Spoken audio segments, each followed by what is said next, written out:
اچھا جی، آج ہمارا سبق کیا ہے؟ ہدانا الی صراط المستقیم. اس کی ہم تفصیل تھوڑی سی سیکھنے کی کوشش کریں گے. ہدانا میں جو ہدا ہے یہ ہے فعل ماضی. یہ کیا ہے جی؟ فعل ماضی. یہ فعل ماضی ہے جو ہدایت سے ماخوذ ہے.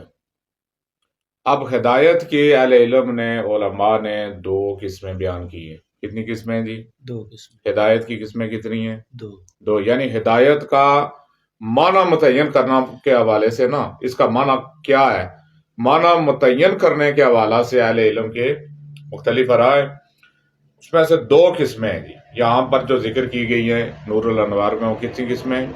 دو قسمیں. نمبر ایک ایصال الی المطلوب.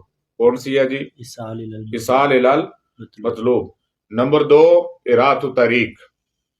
نمبر دو اراۃ الطریق. یعنی یہ ہدایت کی دو قسمیں.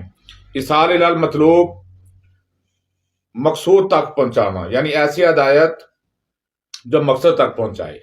ایصال الی المطلوب کا معنی کیا ہے جی؟ مقصد تک پہنچانا. اور اراۃ الطریق کا معنی کیا ہے؟ اس راستے کی ہدایت جو مقصد تک پہنچائے. کیا ہے جی ان دونوں میں فرق؟ ایصال الی المطلوب کا معنی کیا ہے؟ جو مقصد تک پہنچانا.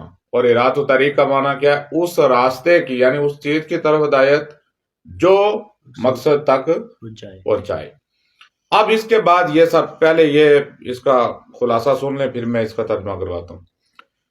یہاں انہوں نے دو قاعدے بیان کیے جی. اب یہ بات تو آپ کے سمجھ میں آ گئی نا کہ ہدایت کی دو قسمیں، ایصال الی المطلوب اور اراۃ الطریق. اب یہاں پر کون سا معنی مراد لیا جائے گا؟ ایصال الی المطلوب والا معنی مراد لیا جائے گا یا اراۃ الطریق والا معنی مراد لیا جائے؟ کون سی ہدایت یہاں پہ مراد لی جائے گی؟ دو قاعدے انہوں نے بیان کیے جی. وہ قاعدے ذرا ذہن میں اتاریں تو پھر بات سمجھنا آسان ہو جائے گی. پہلا قاعدہ انہوں نے یہ بیان کیا کہ اگر ہدایت کو اللہ کی طرف منسوب کیا جائے تو وہاں پہلا معنی مراد ہوگا، یعنی ایصال الی المطلوب والا. ہدایت کی نسبت اگر اللہ کی طرف ہو تو وہاں پر کیا ہوگا؟ پہلا معنی مراد لیا جائے گا، یعنی ایصال الی المطلوب. اگر ہدایت کی نسبت اللہ کے رسول یا قرآن کی طرف ہو تو وہاں پر دوسرا معنی اراۃ الطریق والا مراد لیا جائے گا. قاعدہ نمبر ایک سمجھ آ گیا کہ ہدایت کی نسبت اللہ کی طرف ہو تو پہلی ہدایت یعنی ایصال الی المطلوب مراد ہوگا، اور ہدایت کی نسبت اگر قرآن یا رسول کی طرف ہو تو پھر اراۃ الطریق یعنی دوسرا معنی اس راستے کی ہدایت جو مقصود تک پہنچائے. قاعدہ نمبر دو کہ لفظ ہدایت جو ہے وہ متعدی بدو مفعول ہوتا ہے جی. ہدا فعل جو ہے یہ ہدایت کیا ہے؟ یہ متعدیبہ دو مفعول ہوتا ہے. ہدا متعدیبہ دو مفعول ہوتا ہے، یعنی یہ دو مفعولوں کو چاہتا ہے.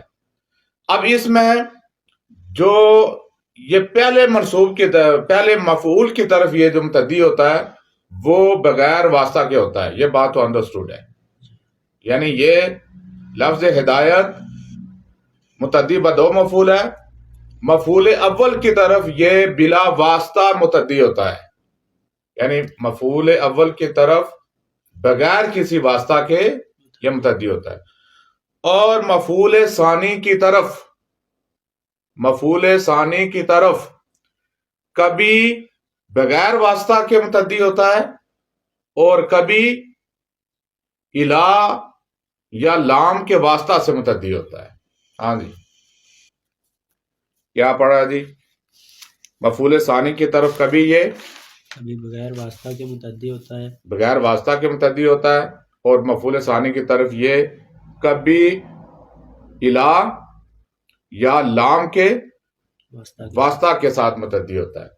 اگر مفعول ثانی کی طرف یہ بغیر واسطہ کے متعدی ہو تو وہاں پر پہلا معنی مراد لیا جائے گا. ہاں جی اگر مفعول ثانی کی طرف بغیر واسطہ کے متعدی ہو تو وہاں پہلا معنی یعنی ایصال الی المطلوب والا معنی وہاں پر مراد لیا جائے گا. اگر مفعول ثانی کی طرف الا یا لام کے واسطہ کے ساتھ متعدی ہو تو وہاں پر دوسرا معنی یعنی اراۃ الطریق والا معنی مراد لیا جائے. بات سمجھ گئے؟ یعنی یہ متعدی بدو مفعول ہوتا ہے. اب یہ پہلا معنی مراد یہاں پر لیں گے یا دوسرا، یہ انہوں نے قاعدہ بیان کر دیا کہ اگر دوسرے مفعول کی طرف یہ بغیر واسطہ کے متعدی ہو تو وہاں پر پہلا معنی، وہاں پر کیا مراد لیا جائے گا؟ پہلا معنی یعنی ایصال الی المطلوب، جس طرح وہ قرآن میں ہے نا اہدنا الصراط المستقیم، تو وہاں پر یہ بغیر واسطہ کے دوسرے مفعول کی طرف یہ جو اہدی فعل ہے وہ ہو رہا ہے نا، جی واسطہ ہے درمیان میں کوئی نہیں، تو بغیر واسطہ کے وہاں پر متعدی ہو رہا ہے، تو وہاں پر معنی پہلا مراد یعنی وہاں ہدایت کی نسبت اللہ کی طرف ہوگی۔ اور اگر یہ لام یا الہ کے واسطہ کے ساتھ دوسرے مفعول کی طرف جائے جس طرح کہ یہاں ہے کتاب میں، تو اب اس سے مراد دوسرا معنی ارادۃ طریق والا لیا جائے گا۔